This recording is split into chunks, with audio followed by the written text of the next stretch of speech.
Hello, welcome to Soulprint Intuitive Tarot. My name is Cindy. You are going to be seeing this on December 3rd. I'm actually recording this on Thursday evening. So there's a couple things I kind of want to take care of in this reading. Next week, I think I'm going to do sort of a big reading on the month of December and what can be anticipated. I'm just going to use my pendulum to answer a couple of questions that are sort of currently in the news, right? Okay, so the big exciting news is that Stacey Abrams has announced that she's going to run for governor of Georgia and get rid of that Kemp guy. So, and Trump, of course, is not supporting Kemp at all. He's supporting some other guy because he thinks, Kemp is a liberal in disguise or some damn thing. So let's just take a look to tap into the energies of Stacey Abrams and that run for governor. Okay, so the pendulum's looking mighty ready to talk. Okay, pendulum. At this point, based on the energies, is Stacey Abrams likely to win the governorship in the state of Georgia come November 2022. I guess the pendulum really wants you to know that the answers at this time, it is a very strong yes. So that's good news. I'm going to delve into this a little bit with cards, but I want to just start with sort of some basic questions. Is the United States Supreme Court, hi Nova, is the United States Supreme Court, hi sweetheart, can you get down? Huh? That's a good boy, thank you. Are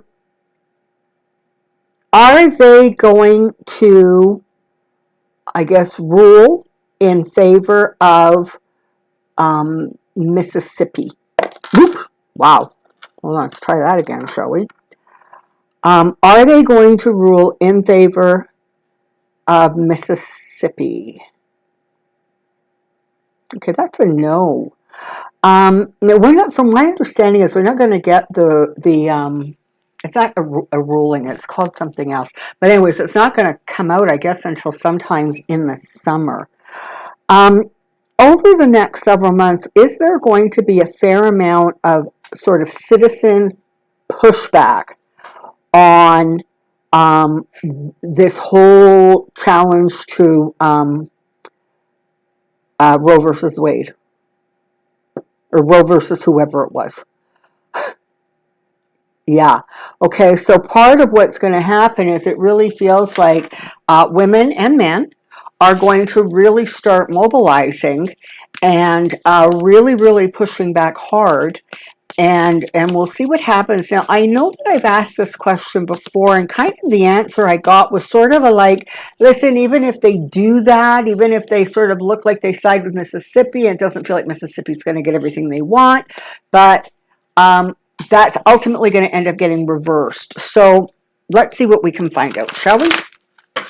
It's been very interesting over just the last couple of days, the amount of commentary there has been about how can these people be so pro-life when they don't care about all the people that have died from the virus. How can these people be pro-life if they don't care about taking care of those children once they're born?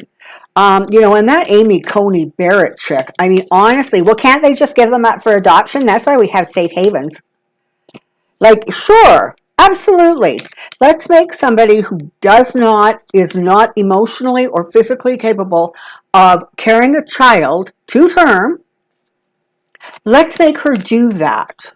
And then, why don't we inflict the trauma of then giving that child up for adoption?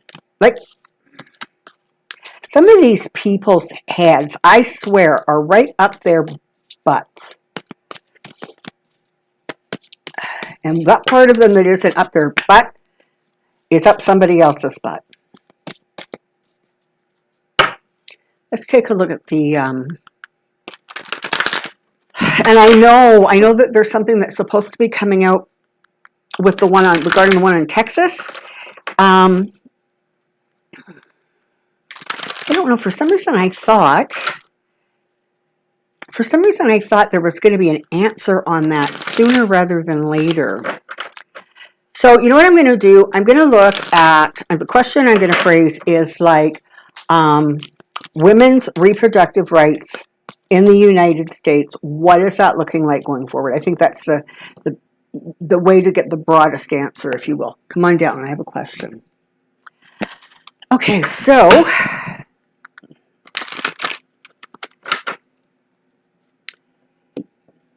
U.S. women productive rights trajectory. U.S. women productive rights trajectory. U.S. women productive rights trajectory.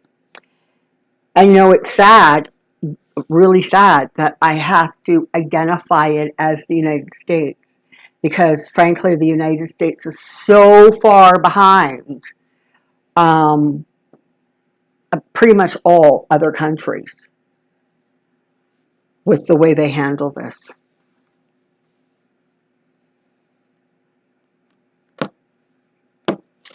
Here we go.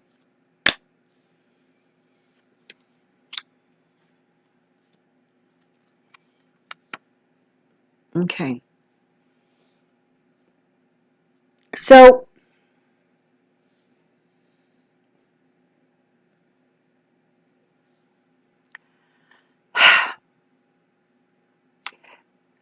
the right is not prepared to let go of this fight, okay?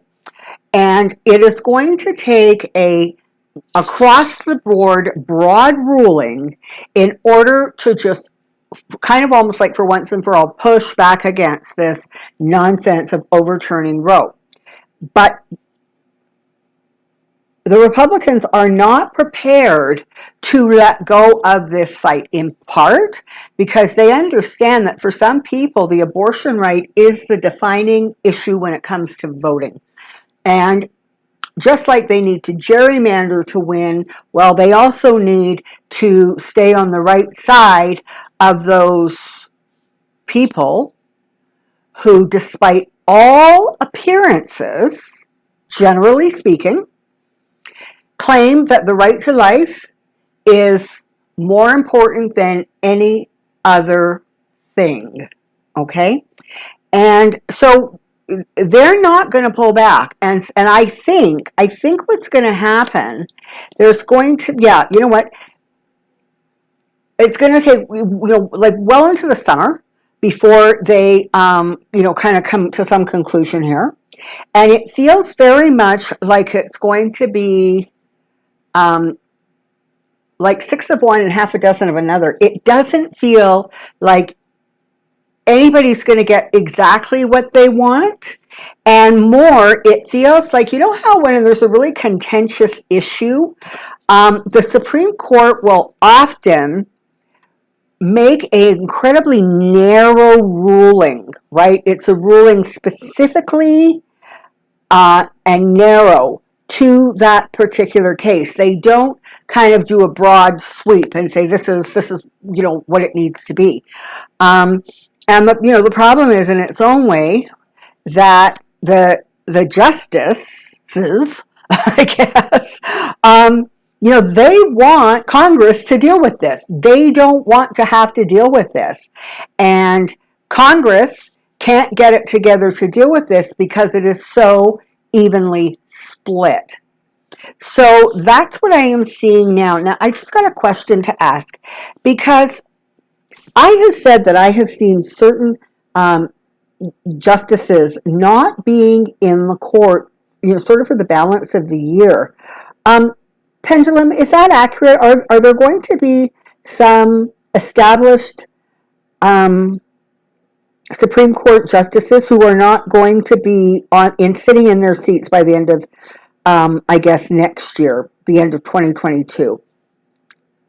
Okay, yeah. Is Brett Kavanaugh likely to face some significant, what's the word I want to use? Trouble for the way he conducted himself at those hearings? And that's a no, okay? So it feels as if that's a battle that they don't want to take on. And in truth, even though he absolutely deserves it, it really would look really partisan, particularly considering this whole abortion thing that's on the court's plate right now. Is there going to be a couple, if not more, sort of sudden retirements or exits?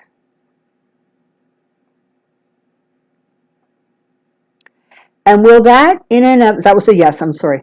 And will that in and of itself go a ways to balance the court? Okay. And you know what, while I'm just here, this is another question that we really need to get an answer to already. Are Democrats going to find a way to get rid of the filibuster or do cutouts on the filibuster? Yes. So then my next question is, if the Republicans end up with a larger House and Senate majority after the midterms, are they then finally going to get rid of the filibuster? Is there going to be a big push? Yeah. Okay. So what it looks like is, if they get enough seats that they can do this, it very much looks like they're going to figure out ways to just get around or completely eliminate the filibuster, because that honestly is a huge concern and a huge issue. So, yeah. So that's where that is. So it's like I said, yeah, there's going to be a decision, but the decision's not really going to make either side very happy. There's going to be a lot of talk and a lot of chatter, but when it comes right down to it, it just doesn't feel like it is going to be a definitive answer. Okay, and that's what people are looking for, because once you have a definitive answer, well, then you can start fighting it or pushing back, because you know exactly what's going to happen. Even if sort of Roe gets turned over and Mississippi is allowed to go ahead, it's not going to take 2 heartbeats before they're being sued, okay? And so this is not going to end with whatever this decision is. This is going to go on and on and on.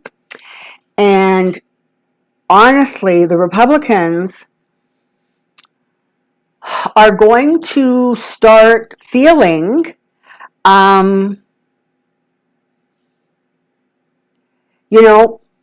like intense pressure, because they're going to be in a place where, their constituents are screaming, don't you dare back down.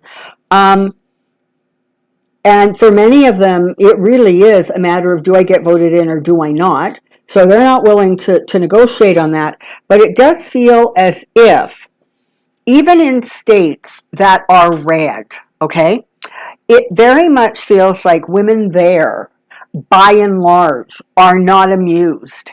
And there's going to be a lot of them that really start pushing back against the red states and saying, no, no, no, you men, you don't get to make these kinds of decisions.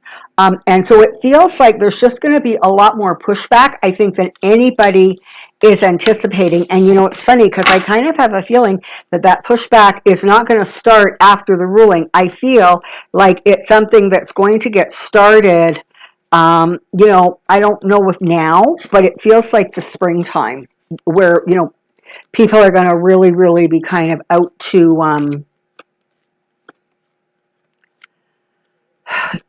take a stand.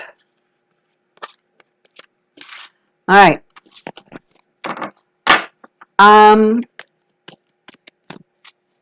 Let's take a general look at the Omicron virus. Okay, that was the 5 of Pentacles that just jumped out, so that's, not very auspicious. Oopsie. Okay, there's the King of Swords. One has to think that maybe it's just me. And the 5 of Pentacles flopped out again. Let's leave that out. Okay, and let's shuffle what's left.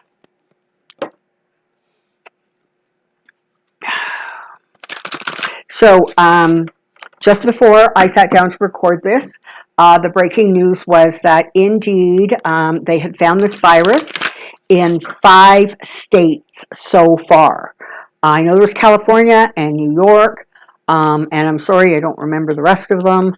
But listen, by the time you hear this tomorrow, you see this tomorrow, it's likely that that number is going to have gone up. Okay, it's just as simple as that. Like there was that big anime convention in New York, like 50,000 people, and one of the people that has tested positive was at that convention. So, I guess we shall see. And we have it here in Canada. My understanding, the last I heard anyway, was we had it in Vancouver, we had it in Ontario, we had it in Quebec. So, we're also getting nailed. I mean, and I'm not even confident in saying that we have a higher percentage of the population with both boosters. I honestly don't remember what the percentage is right now. But we're going to get hit. And if you remember, a reading I did just shortly before Thanksgiving, I said, anticipate within a week or two of Thanksgiving, there is going to be an increase in COVID cases. Now, I did not pick up the fact that there was going to be a new mutation coming down the pike, but I knew that there was going to be an upsweep or an uptick. So let's see what we can find out about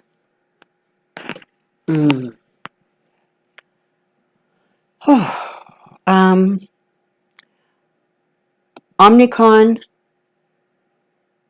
virus North America.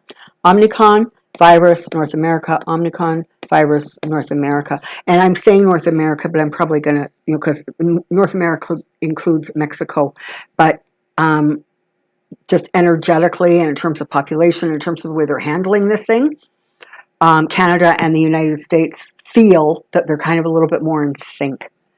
So let's see what we can find out, shall we? But, I mean, okay, so the Five of Pentacles, what this is representing is those people who are still unvaccinated, who are still determined that they shouldn't be and don't want to be, and nobody can tell them they should be. They are the ones who are going to get sick. And I'm not saying that if you have been, double vaccinated and your booster's right around the corner, whatever, you've already had it, that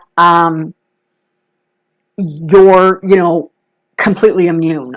I'm not suggesting that, but what I'm saying is it feels energetically as if those who are hardest hit are going to be the ones that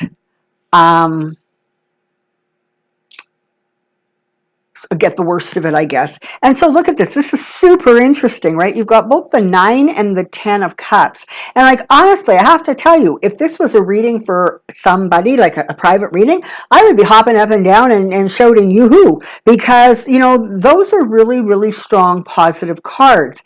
And this is how I'm interpreting them right now. It is going to be the strength of the government, the strength of the people who are going to be able to propel their countries into a resolution around this, sort of, kind of hoping for the best and actually not, really not being too shy of the goal. Now, that doesn't mean that there isn't going to be a tremendous amount of infighting and squawking. And, one of the things that just kills me, particularly about the right media, is they do this thing where, okay, well, so it's literally 3 days in with this new virus. And the doctors are saying, okay, well, we think it's this and we think that, we're not sure about this. And then they get one of those things wrong, or they don't get it clear enough. And then the right comes at them saying, well, they were wrong about that. Why should we believe them about anything else? This has been one of their tactics since this things started. And so there really is a sense that there's going to be a lot of back and forth and a lot of bickering and yakking. And, you know, the right, and this is what kills me, they're so hypocritical. I mean, those people on television yelling and screaming, they are vaccinated because, for example, like you can't get into the Fox property if you are not vaccinated or you haven't proved that you had a negative test in 24 hours. And so but yet those are the same people who are encouraging others to push back. And you darn well know that those people got vaccinated because their job was on the line. But they're telling other people whose jobs are on the line, oh, well, you push back. It's just disgusting. And you know, those people are ultimately going to pay a price. Yet, I believe it was yesterday, another one of those right-wing people, can't remember his name, Lamb maybe, I'm not sure, who, you know, told everybody that, you know, hydroxychloroquine was the way to go. He died of COVID just yesterday, I believe. So ultimately, it feels as if, you know, the government is going to be able to sort of pull this off and get it contained. It's not going to be 100%. It's going to be spread out all across the country. There's going to be cases, just like there is in Canada, okay? But what you're going to see, I think, is that it's the people who are unvaccinated who are sort of going to, get the worst of it. And it feels like people who have enough protection, if they get it, they are probably likely to experience fairly mild or either short symptoms. Okay, so that's what I know about that. Let me just ask a question because I want to know if we will start seeing our way clear of COVID sort of March, April, May of 2022.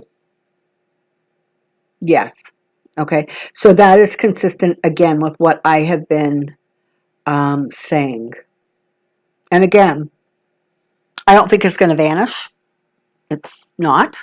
But I believe that it will be under control enough that they will be able to, with a fair degree of confidence, be able to start, you know, opening things back up again. And this is the reality, people. You know what? It doesn't matter. Like, I'm sorry, but the reality is, it doesn't matter if every single person in the country is vaccinated. As long as you have these other countries where they have like less than 1% or 1% of their population that is vaccinated because they're poorer countries, this thing is going to continue to run rampant because, you know, we're not separate anymore. You know, we're global and things move, stuff moves, you know, products move, people move. And it just feels like until some of those countries really are, you know, in a place where they're really starting to move forward with significant levels of vaccination, that's really going to be the global turning point, if you will. All right. Now, I have gotten a request, and I'm going to take a look at this. So, somebody is asking me about the Lincoln Project. So, you know, we're all familiar with who the Lincoln Project is, right? They were those people that were putting out the really nasty advertisements against Republicans and against Trump for the last election. And they are a group of Republicans, but they seem to have some very strong feelings about these Republicans, the current Republicans, and what they're doing and how they're doing it. And so they continue to put out these kind of messages. And I think I've said it before, that even though in some ways, it would be really, really nice to see the Democrats putting out those nasty messages, but energetically, that lowers them to the same level as the Republicans. And that's not what any of us want. You want at least one party that has some higher standards. So the Lincoln Project, in its way, and there's a couple of other ones, are working very hard to continue that message that these Republicans are not real Republicans, they're not to be trusted, they should be thrown out of office, etc., etc., etc. And so people are starting to wonder, if there is an ulterior motive, what's behind this, because they're not Democrats, they're Republicans. And so why are they helping the Republicans or the Democrats, and, what is their ulterior motive? I'm not sure that there is one, but let's take a look and find out, shall we?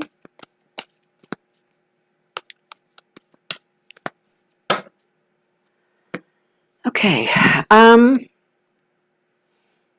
Lincoln Project motive. Lincoln Project motive. Lincoln Project motive. This one's for you, Marcus.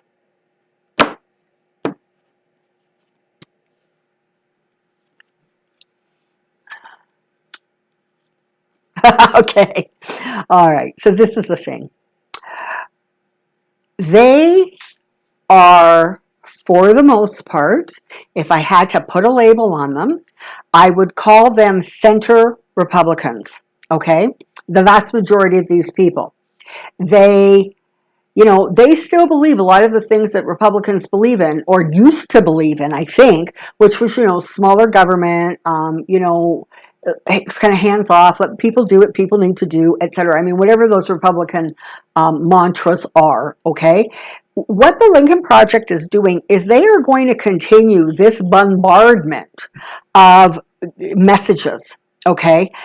Because they understand that on some level, it ties the Republicans up like tighter. You know what I'm seeing? It's almost as if I'm literally being shown like a corral, okay? It's like the Lincoln Project and those like them are trying to corral the Republicans in a way so that they are made impotent, so that they really can't push forward because there's so much around them pushing back. And honestly, if you don't think it doesn't smart a little bit that Republicans are so upfront and in your face about pushing back against those Republicans who have fallen so far off the line, they can't even figure out where the line is anymore. So they're going to continue to do that, and they frankly are going to continue to have good results.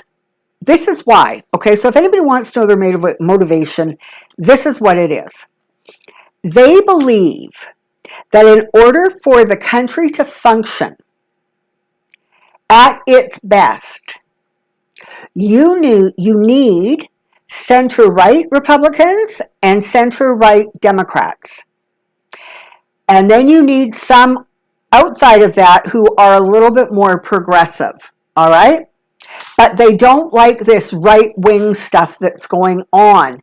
And what they want is they're trying to find a way to, rebirth, right? The Republicans, because they very much want to see a functioning government. And that's what's happened. A lot of the Republicans are out to destroy the government. It's just not that they want nobody to have an abortions and they, want to gerrymander everything so there's not a way on earth that they could possibly lose. Those aren't real Republicans. Those people are greedy, power grabbers, and 99% of them are beholden to, that guy. And that guy, by the way, is going to find that he finds himself on a very slippery slope come spring.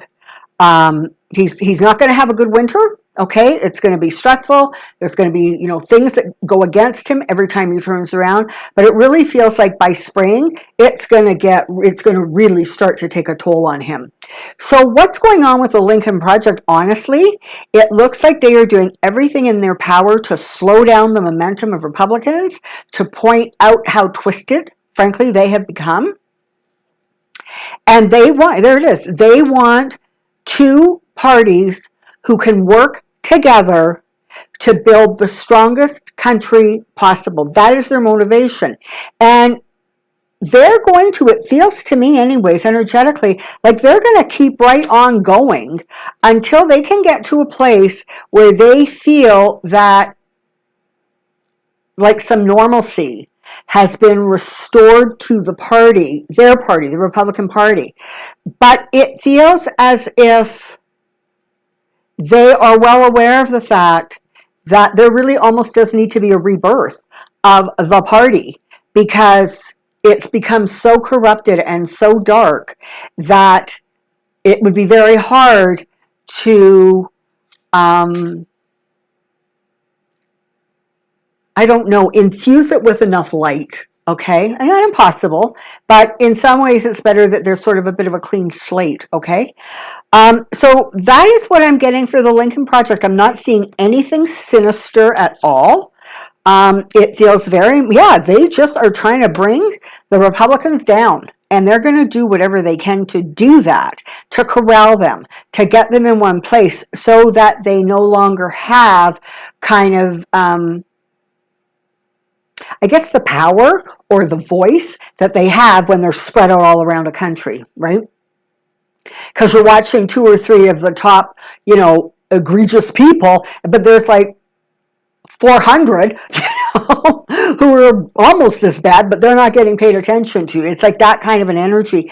And so this is sort of what the Lincoln Project that I'm getting anyways. I am getting that they need to turn the page. They want to walk away from the Trump and the Trump era and what it did to the party. And until such time that they have accomplished that goal, it really does look to me like they are going to continue to sit in judgment, because they are not going to let, they're going to continue to keep the Democrats sort of buoyed, right? Keep them floating, because to them, the alternative is like nightmarish, just a nightmare, okay? So I think that's what I know today. As I said, next week, I'm going to be looking at doing a kind of what's up in December reading. I'll probably do that one for Tuesday. And that's what I know. Just on a personal, first of all, thank you to people who have subscribed. My new subscribers, you're welcome. You're so welcome to the Soulprint family. I still have some availability for private readings in December. If you are looking to get a reading, looking at the new year or whatever, in the description box below there is an email address. Just send me an email and I'll send you the information. But on a more personal note, Tika, our little black poodle, has had a really, really difficult week. She had a significant seizure a couple of nights ago. And while she is sort of back to normal, it really doesn't look like this is something she's going to really bounce back from. So we're monitoring her very carefully. I mean, she just turned 14. Bless her sweet soul. And I don't have clarity at this point as to whether she is ready to go join Skittles, or she wants to hang out here. But it was definitely an awakening to realize that, she's old, and the time may soon be approaching where we're going to have to say goodbye. So I'm just giving you that heads up, and I know you're going to flood me with prayers and good wishes for her, and I am so grateful. Thank you. But the reason for the heads up really is if I just sort of vanish on you for a week or whatever, that's probably why, okay? So, now, having gotten that all out of the way, it's the weekend. It's Friday. Go have a good weekend. Shake off some stuff, relax, recharge. But don't forget, a whole lot of the positive trajectory of your country is because citizens will not sit down and they will not shut up. Until next time, take care. Be well. We'll see you really soon. Bye-bye.